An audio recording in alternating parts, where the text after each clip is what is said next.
Now, originally, I had planned to start that text at verse 35, but in preparing for the sermon, I felt that I had to include the previous 3 verses, because it is important that we understand the context of Jesus' interaction with his disciples. Clearly here at the beginning, Jesus has now for the 3rd time in the Gospel of Mark told his disciples of his forthcoming death and resurrection. And on the heels of that proclamation, James and John come forward asking for a favor. Notice that they ask Jesus to promise to give them whatever they want before they actually ask for what it is, as though they think they can trick him into giving it no matter what. At first glance, this is astounding to us. Jesus has just predicted his death. Are they really that dim? Were they not listening? Or was it that they still don't understand? Certainly they do not understand that the glory before Jesus is the cross, and that the place on his right and the place on his left in that glory are reserved for criminals. And so at first glance again, we see that James and John want something. They're asking Jesus to make them greater than the rest of the disciples and everyone else for that matter. Their request could be heard as the 2 of them asking Jesus to grant them the service of honoring James and John to be in a position of power, arranging it so that all the others would have to serve us, they say. And that is a good interpretation of this text. However, it may not be for the reasons that we think. They are perhaps still misunderstanding all that is to happen, and that is likely. But let us suppose for a moment that they do understand correctly that Jesus is going to win through this ordeal.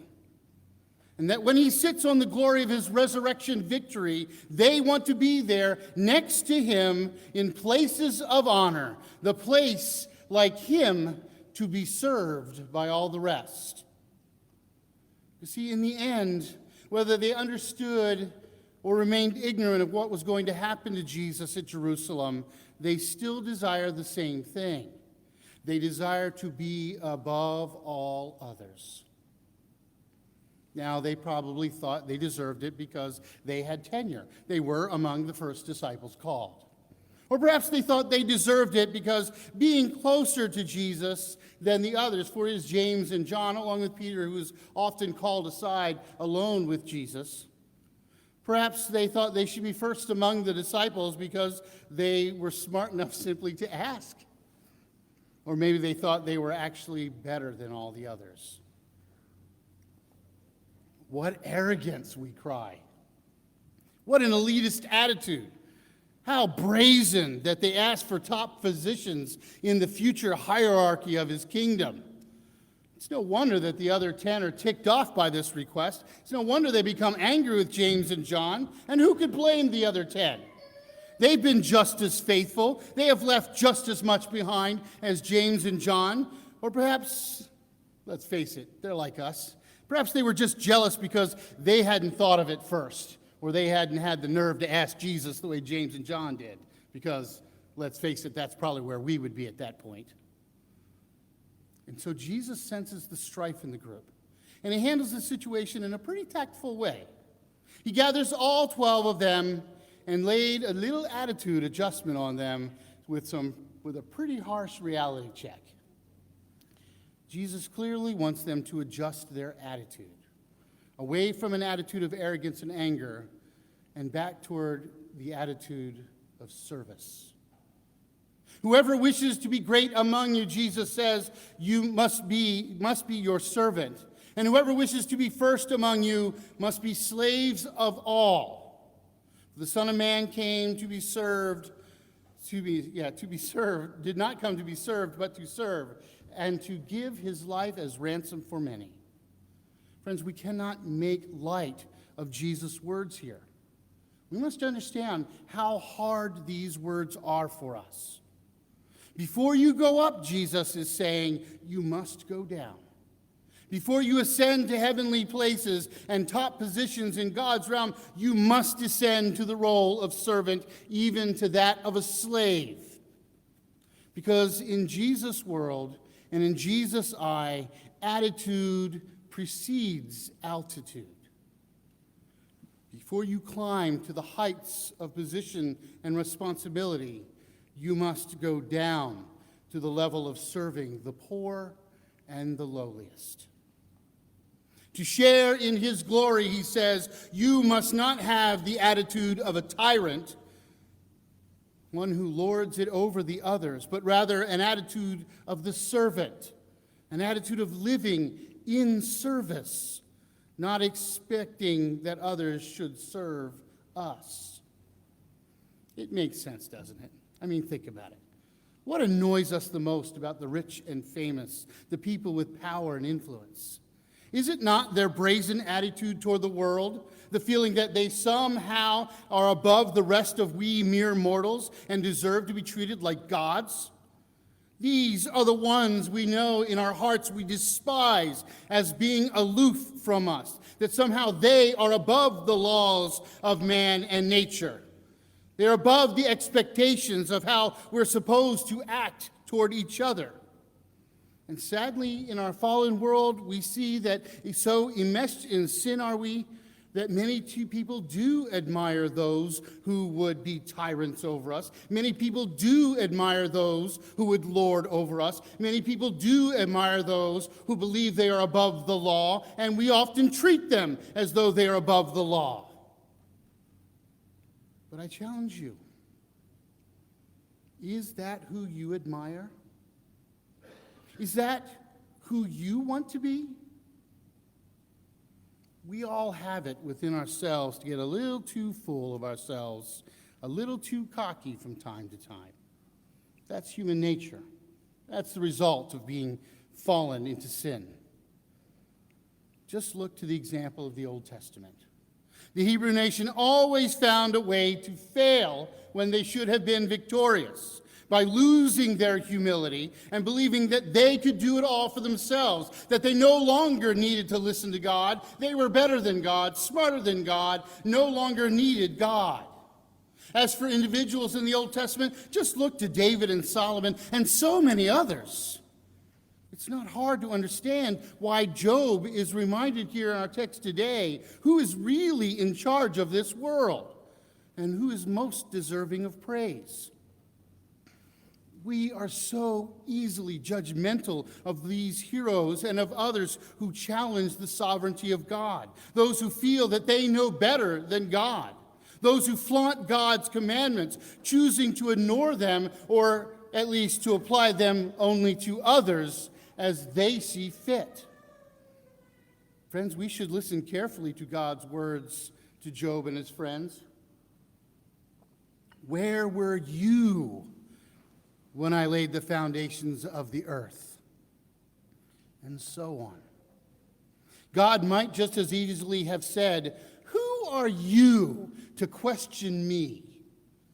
Who are you to challenge my authority, my wisdom, my power? And yet, friends, we hear that and we understand that God's talking to Job and his friends. We understand that God is referencing all those people that we have come to judge and despise for their arrogance. And yet, in how many small ways do we do just that? How often do we feel that God or Jesus owes us something? How selfish of us to believe that the Lord came to serve ourselves above all the others. And so it is that Jesus speaks of the true nature of those who wish to be important in God's kingdom. It is a description clearly pointing toward Christ himself. And it is to Christ that we ourselves must look for the example of how we are supposed to act. And clearly, Jesus Christ is the most famous man in all of history. Yet, he was never anything but humble. He put up with untold shame and suffering so that we could be saved. He never claimed glory for himself, but instead gave all the credit to God. Consider last week's gospel lesson. The text just before what we read today. The young man comes to Jesus, honoring him, calling him good. And Jesus reacts by saying, "Why do you call me good? No one is good but God alone." And this too is astounding to us. Though we see now that in those words Jesus is claiming his union with God, to the listener in that moment, he proclaims his humility. Is this not the essence of the gospel? That Christ, who was perfect and all-powerful, became powerless and corrupted with our sins so that the world might be saved?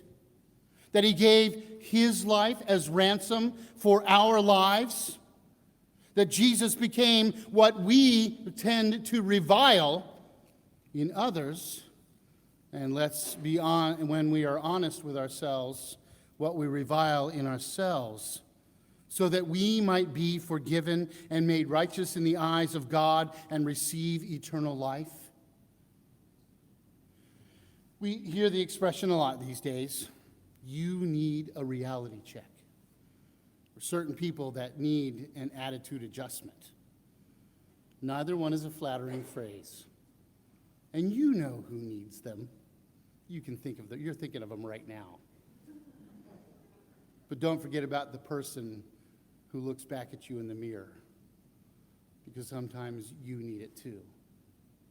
Like petulant children who cry out for nothing that we think in our minds they need an attitude adjustment. We deserve the same spanking. Those people who live in this fantasy that they are more powerful, that they are better, that they are above us, who need that reality check of remembering that in the eyes of God, they are as little as we. You won't open the Bible and see those phrases, but in a mild sense, this is exactly what Jesus was giving James and John and the other disciples, whose attitude was one of power and position rather than the way of Christ.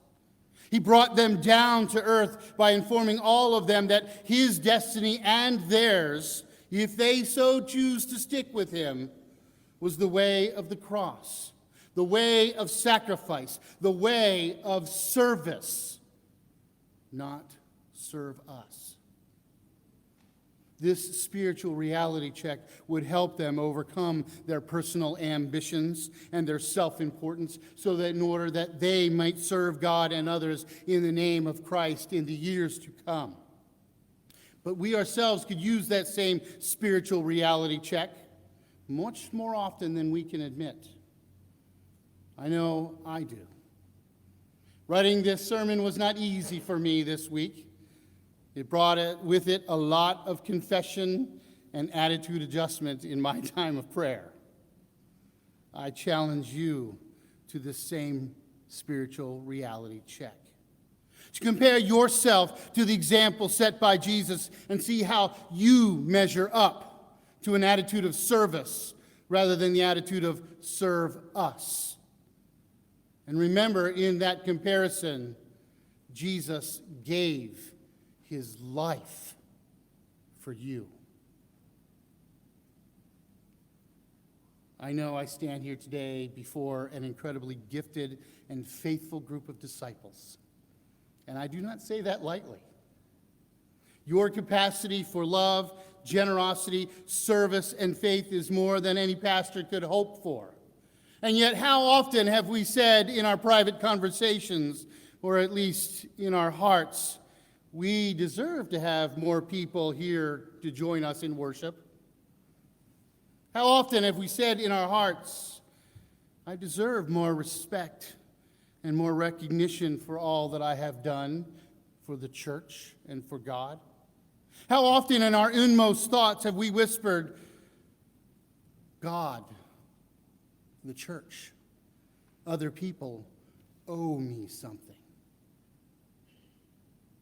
Friends, perhaps if we were less concerned with our own capabilities and our own accomplishments and became more concerned about how our gifts and how our lives could be better used by Jesus Christ in continuing his ministry, we would taste that sweetness of faithfulness and success in ministry more than the bitterness of frustration that is so often in our mouths.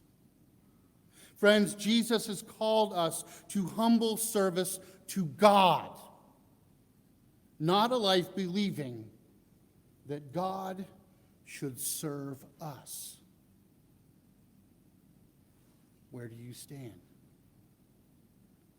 Are you ready for a life of service? Or do you simply prepare and prefer that everyone serve us?